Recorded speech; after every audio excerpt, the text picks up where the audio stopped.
go. Okay, close it.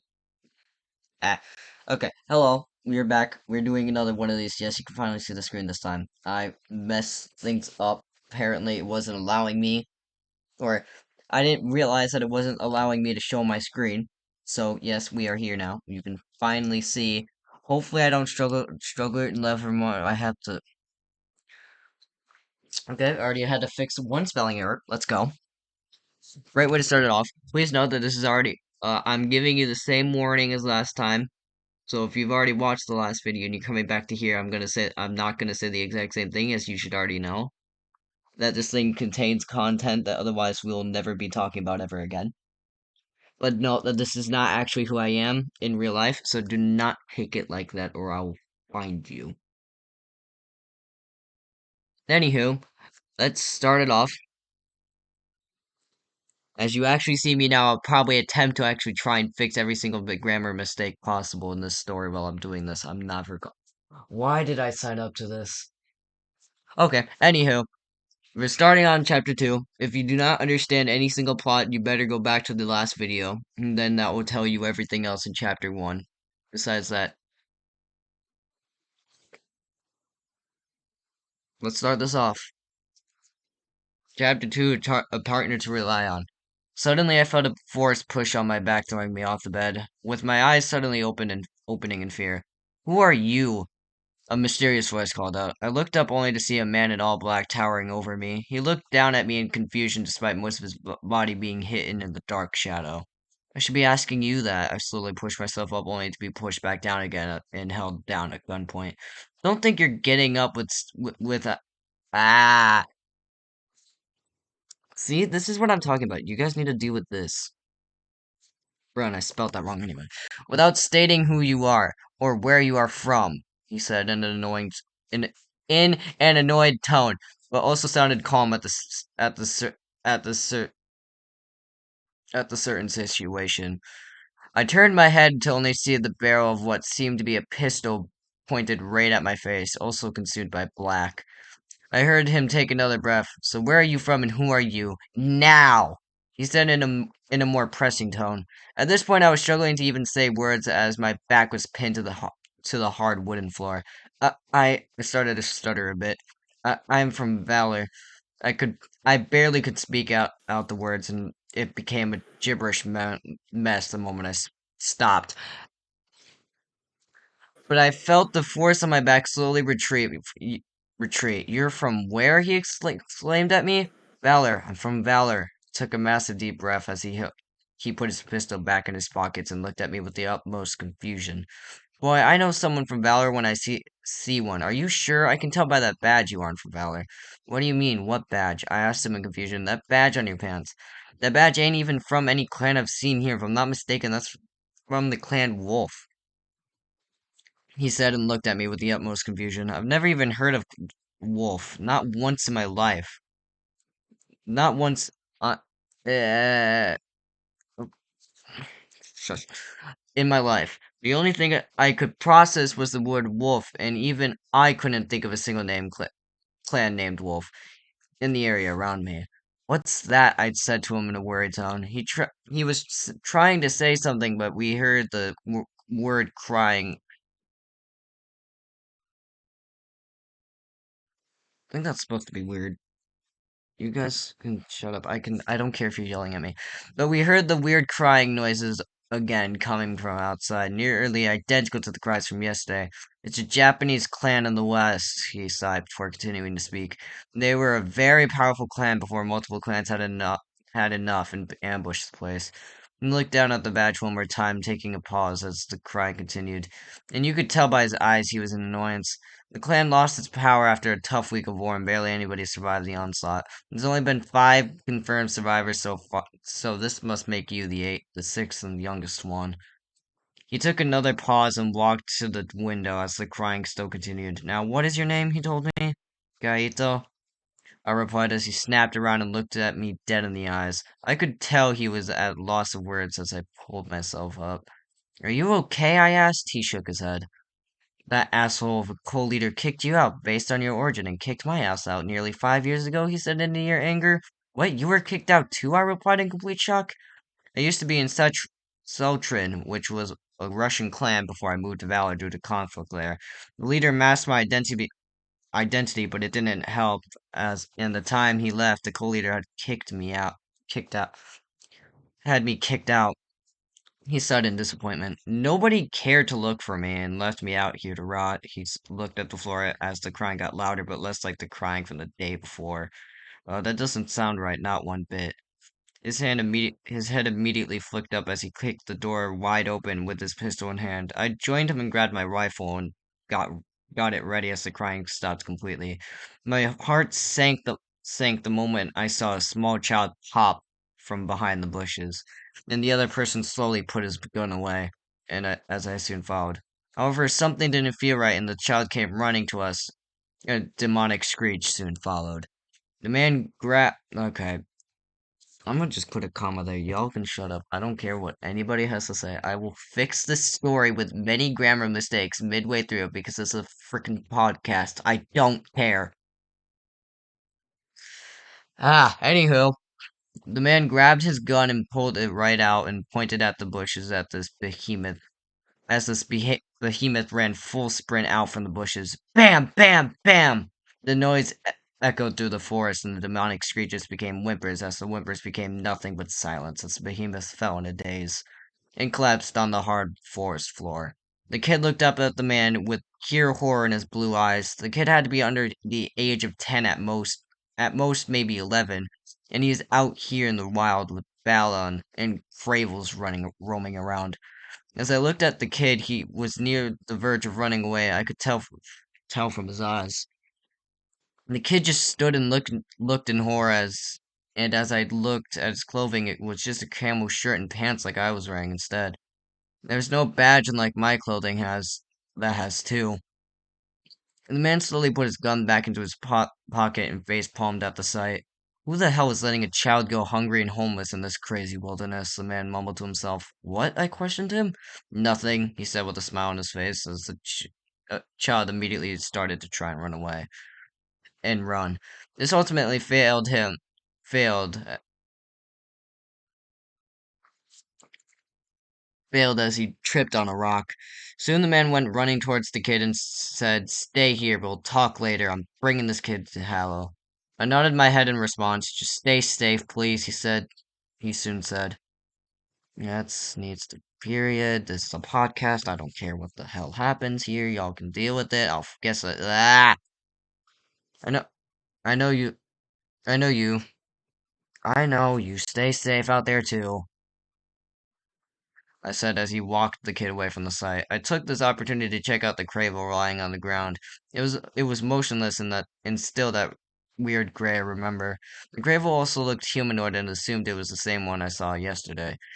I wasn't really bothered by the sight like the kid was until I saw the massive bullet hole that went through its skull and nearly gagged. At this point, I tried to push the thing away from the cabin, but I wasn't able to move it an inch. It was too heavy for me to budge. I decided to on a tree stump nearby as I looked at the cabin. Its brown wooden exterior was sort of welcoming and, and had a pleasant vibe to it, despite the threats of the wilderness. After an hour passed, I heard footsteps approaching from behind me. I immediately turned to see the man already back from the trip. His black clothes are still hiding his face and identity from me. This was when I saw the golden badge on his right arm in the shape of a bear. I looked at it before I turned away and looked at the cabin. Figured you wouldn't be able to move that thing, he said. Well, that thing weighs about 100 tons, I replied. They don't even weigh a ton. They usually weigh about 200 pounds at most, he said. As he quickly ran over and picked up the beast before walking away, holding it like it was a toy as he tossed the beast to the side over by the other side of the hill. I looked at him in jealousy, but I decided not to tell him and instead asked him something I should have asked him a while ago. What's your name? You told me that, I questioned him. Charles, he said in a quiet tone. It was almost like he was trying to hide something from me. He looked at me in disbelief because he knew I knew that was just a nickname. I highly doubted him the moment I heard Charles, because it didn't make sense. Because it didn't make sense. And that's when he sighed. I'm assuming you already know that's a nickname, he said, and before I even got got a chance to speak, he waved his hand, telling me to come inside the cabin. I quickly ran over to the cabin door as he pulled a book from inside the bookshelf that was basically empty after that.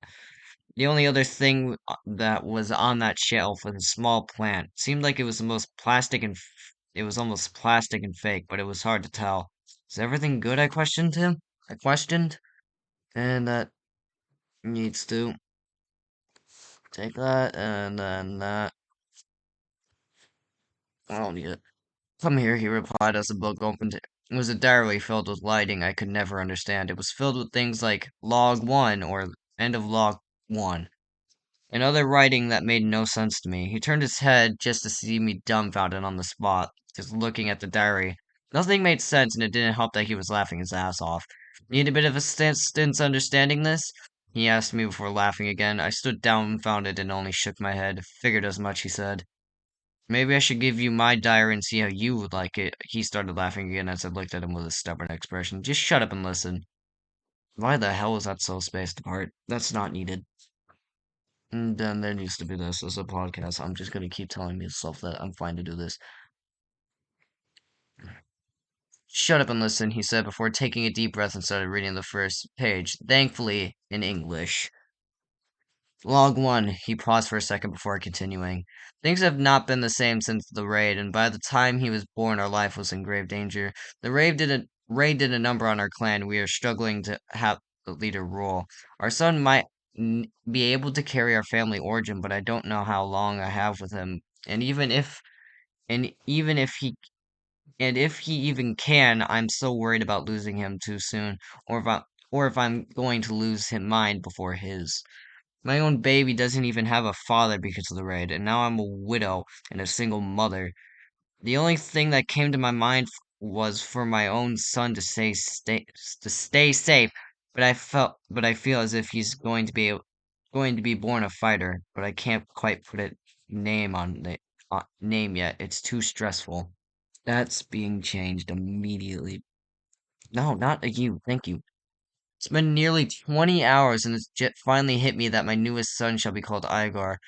I know he will grow up to be a fearful and powerful kid ready to battle, and shall Igor be the name to represent how much of a warrior he will be. Hopefully I'll still be around to see him grow up, but at this rate I don't think I will. I wasn't in the best of places in the world when my mom in the world. My mom later died when I turned 10, he said as he started to flip through some pages until he saw the page he was looking for. Near the bottom was a red stain, most likely blood. My mom died before she got to finish the page. I never knew for the longest time until I found this diary. I've cherished this book ever since. He said, at this point, I looked down at the page, and even I had no idea what I was reading. I got the gist of what the page was about.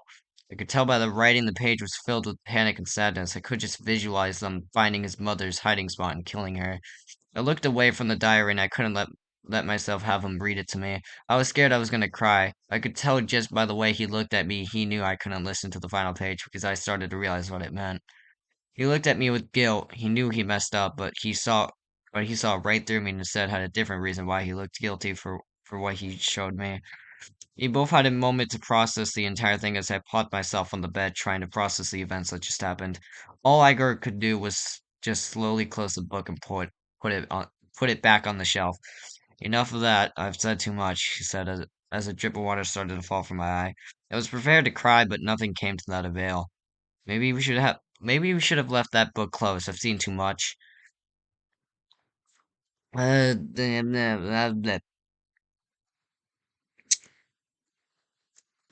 Man, of course, when Sam's playing. Oh, nah, no, I'm not even gonna mention that. He's just doing his other things right now. He's just listening to. Period. Thank you. You don't gotta. You don't gotta tell me I can see it. You don't gotta tell me I can see it in your eyes, he said as he started to chuckle. It wasn't long before that awkward interaction hid itself, and instead we just stood in silence as both of us tried to process what we read. I was half tempted to read my diary if anything was worth sharing, but I decided not to, though I wanted to. I decided not to, though I wanted to. I couldn't tell if it was the right thing to share stuff about me. After that, I decided not. decided not to. Bleh.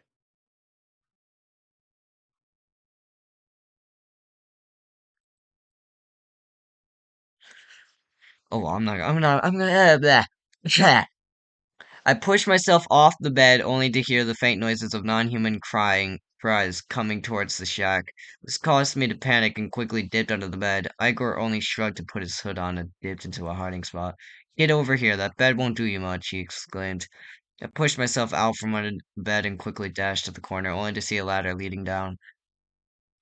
He looked at me and said, "This place should keep us safe, just in case it comes near." He sighed. These things can't you c- These things you can't really hide from them behind walls. They know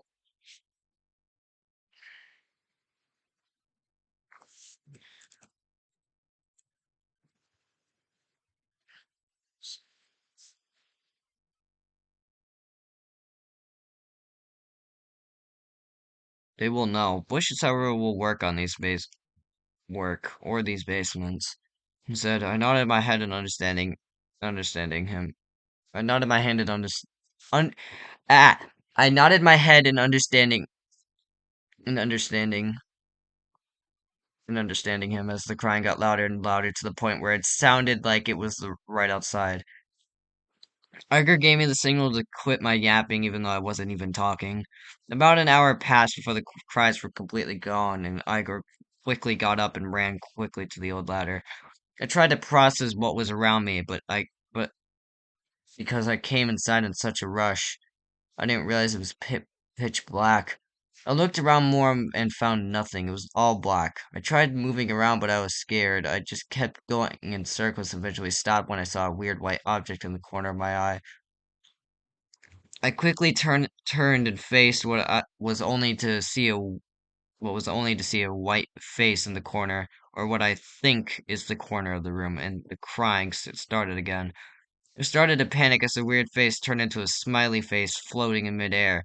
The crying was so loud to the point I couldn't hear next thi- anything else. Next thing you know, the face stepped closer as claws drew out, and okay, I need to calm my ear.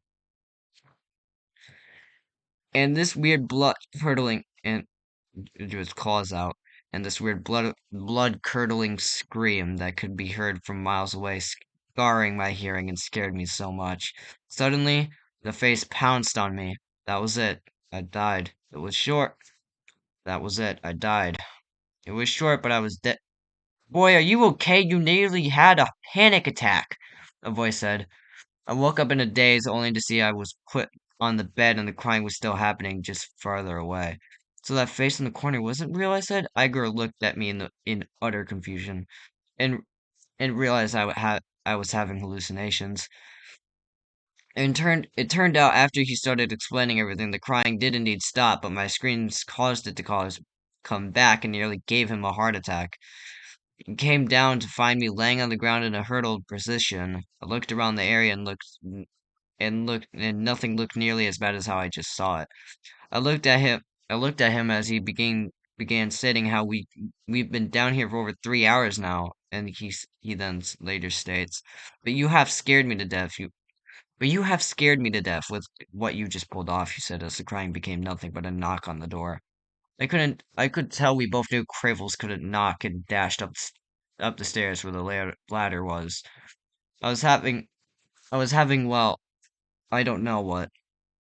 Iger gave me the gesture to open the door, which I kindly did, only to have standing 6 feet stick. I'm gonna change it to a man.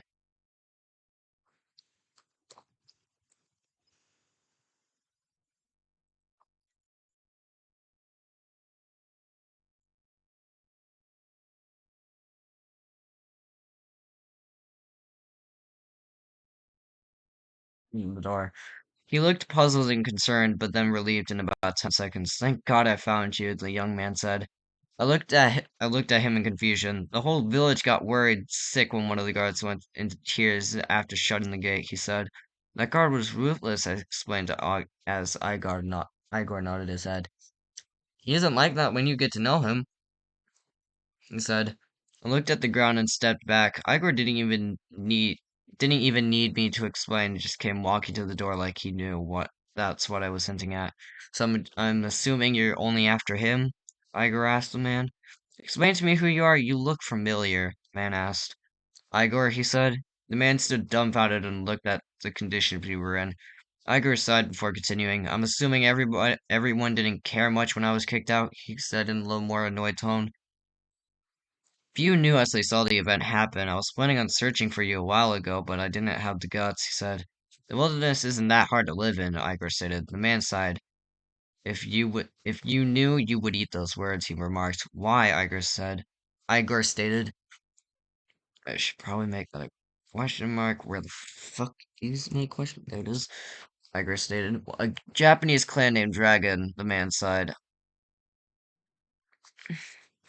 Let me just Dragon, the man sighed. The clan that has those people who hold spirits of dragons, like how Wolf has people who hold the spirits of wolves have been spotted around here, he said. That makes more sense. Even I wouldn't have the guts to go out if I knew that sooner, but already settled a living, so yeah.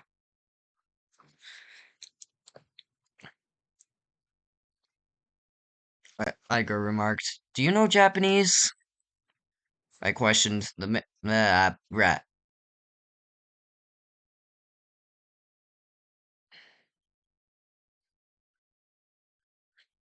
I questioned. The man looked at me with with an extremely confused look as I sighed. I'm taking that as a no. I remarked and looked down at the floor again. What did you even ask me? The man questioned. Do you know Japanese? I replied. I barely know much of anything. It's only really those two words, he said as I sighed back at the floor. I think they both knew I was just slightly disappointed, but knew I would be fine. Well, what brings you here? Igo said. I came to look for you. For you both. There's a massive search party looking for him and a bunch of others, the man said. Suddenly a loud bang was heard, and the man eventually ducked and whipped out a Uzi from his pocket. Something I didn't even see. Is the Balan finally coming back? Iger said in a weird tone and drawed his pistol. While I stayed and did nothing. You better come out because you know what's coming for your asshole. For your asshole, the man yelled as another bang was heard and a bullet came crashing into a large wood pile outside. The man sighed. If you're gonna play like this, fine by me, the man said. And man said. Laughter then started to fill the air as a person in complete black, wearing a red mask with a deep, weird demon face like face popped up from the bushes. The man immediately fired. The person dropped dead to the floor. The only thing that that filled the air was the noise of thousands of gunshots fired from that Uzi. The man quickly reloaded his Uzi and put it back in his pocket.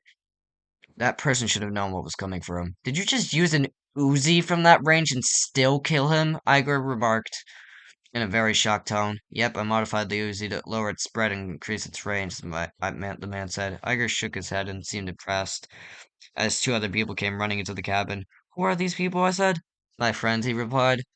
Friends started asking if we were okay and if we needed any assistance. We just told them no and and they both shook their hands and bruh, why does that say hands? This should be heads. Ah,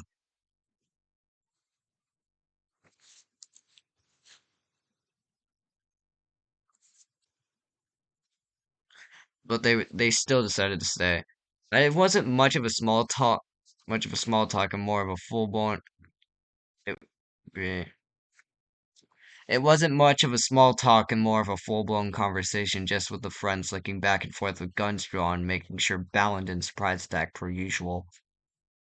Later, the man stated his name being uh, Nick, but I wasn't sure because I was too busy looking. eh, Remove that. That's gonna take forever. Trust me. Shut up. I don't care. But I wasn't sure because I was too busy looking down the basement stairs trying to find the thing I saw earlier. I was curious about what it was, but the only thing that was remotely creepy was a pair of golden eyes poking around the corner. It was like it was trying to see if I was gone or not, though the thought didn't bother me, mainly because I was used to this behavior by my dog peeking around the around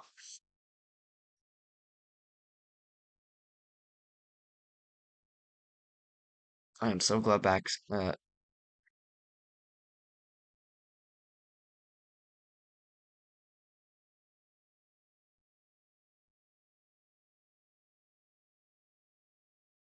Is there a reason why I can't place an A down there? Please, let me place a goddamn A down. Please. I am struggling.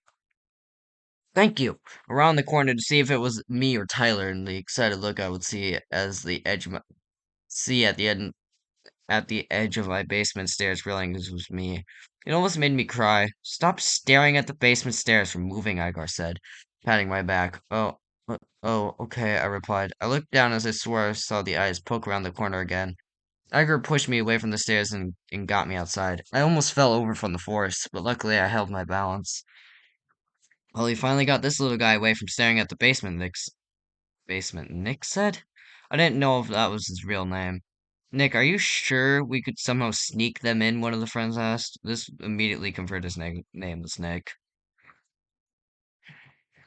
I'm sure we can.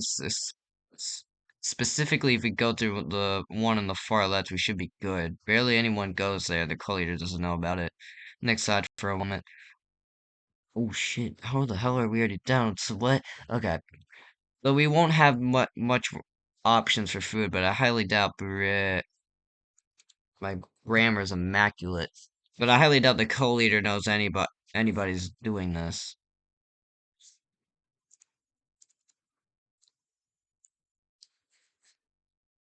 But he's doing this anyway, he states. I guess that makes sense, one of the other friends said. On the way over to Valor, we came across this weird trail. This trail was filled with bright golden leaves on these tall and short trees. The place looked oddly stunning, and something I never knew was here. The trees gave off an odd sense of safety, something I knew wouldn't last when the trail finally ended. Me and a bunch of other people first instinct was to hide in the bushes or nearby trenches. We all knew something was bound to happen, and sure enough, something did. The co-leader stepped up in the gate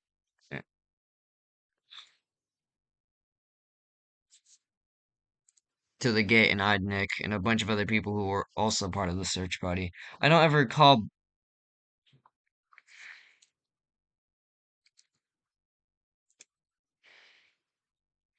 I don't ever recall bringing anybody out for a mission. State yourself now. That's supposed to be state. He said with a grin on his face. Why the fuck do I have a quotation? What? We were going on a walk through the Golden Ridge Trail. Is there such a big deal with that? Nick replied. Yes, there is, because I can see you right through your damn lies, he started chuckling. You are granted no access. I know what you all are up to. Coley just started chuckling before slamming the gate shut and locking it as he ran off. Everybody groaned and it felt hopeless. However, something caught everybody's attention more than ever. In the distance, a child's cry. No, but in the distance, a child's cry. Yeah, too dark in this goddamn room.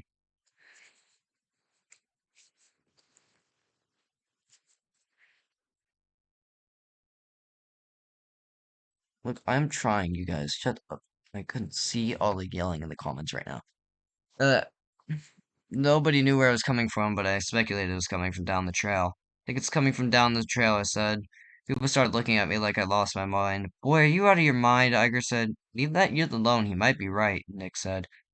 Iger rolled his eyes at him, and Nick did the same.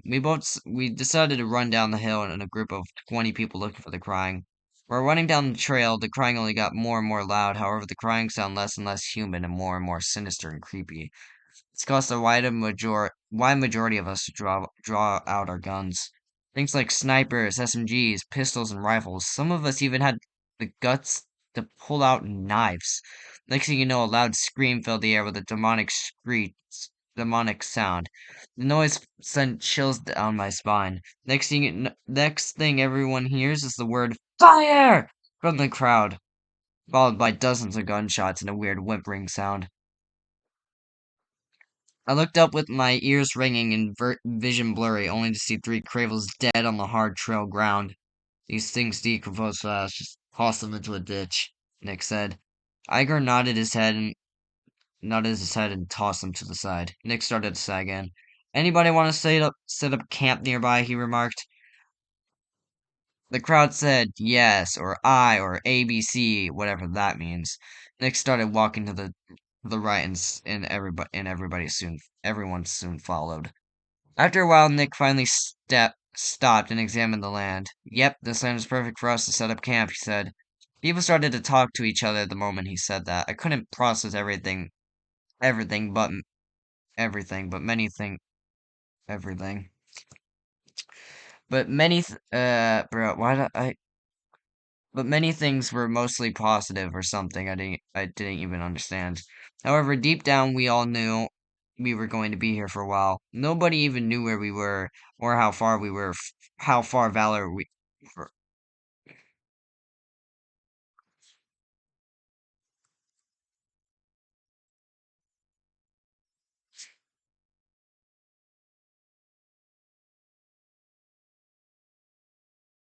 or how far Valor was from here, or if any other clan was around. These thoughts concerned many to the point where many felt unsafe, but we all pushed on and set on the other thing that mattered, our survival. The next day, not much was even built yet besides a campfire that we all used. Luckily, people brought or had a wide variety of sleeping bags to hold us all of us. It was uncomfortable, but it had to do. We had no shelter to do anything, but that didn't stop us. The environment luckily wasn't harsh. In fact, the next rain shower is unknown. Sun shone over the shone. Oh my God, I don't know. Okay, I'm not even gonna bother. You guys can just pronounce that one over the camp and gave a welcoming and soothing feeling to everybody. We all knew that we got each other and we were making sure we saved what we could. So this is what living in a camp is like, someone said. Precisely, I used to do this a lot. I'm used to the gist of this, someone replied. Well, we could use somebody like you, that's for sure, someone said. Y'all, no. I don't care that I might know how to pronounce this. I'm not going to do it.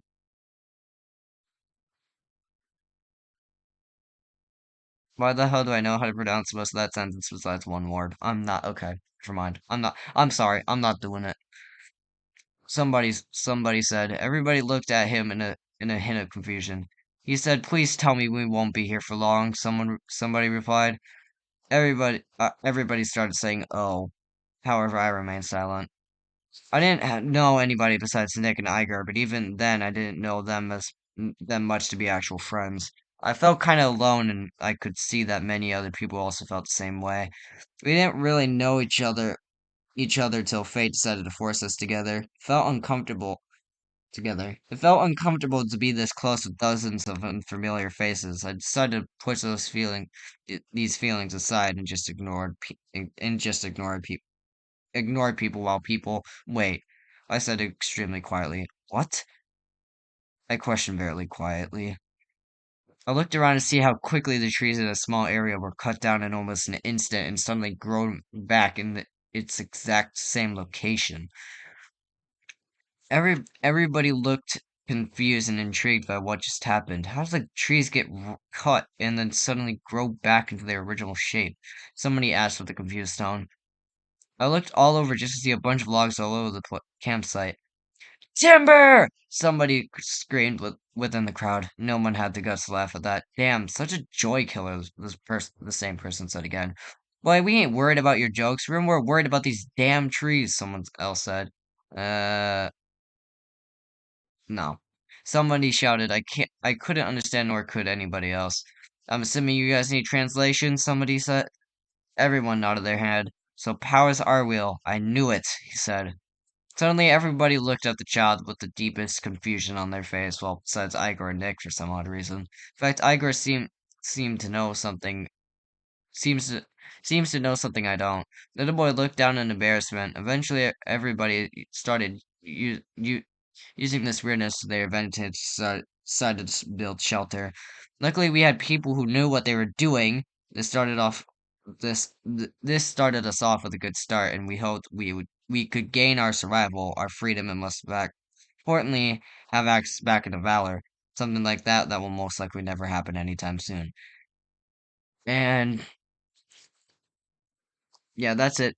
for chapter 2. Chapter 3 will probably be done on Sunday, so stay tuned for that. I'm leaning towards I'm not sure if I'm going to have it age restricted or not.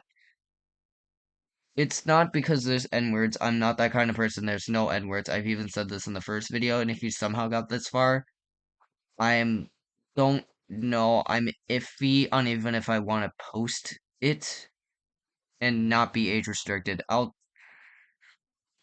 It's whatever happens on Sunday. I'm not sure.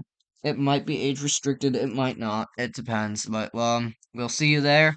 Peace out.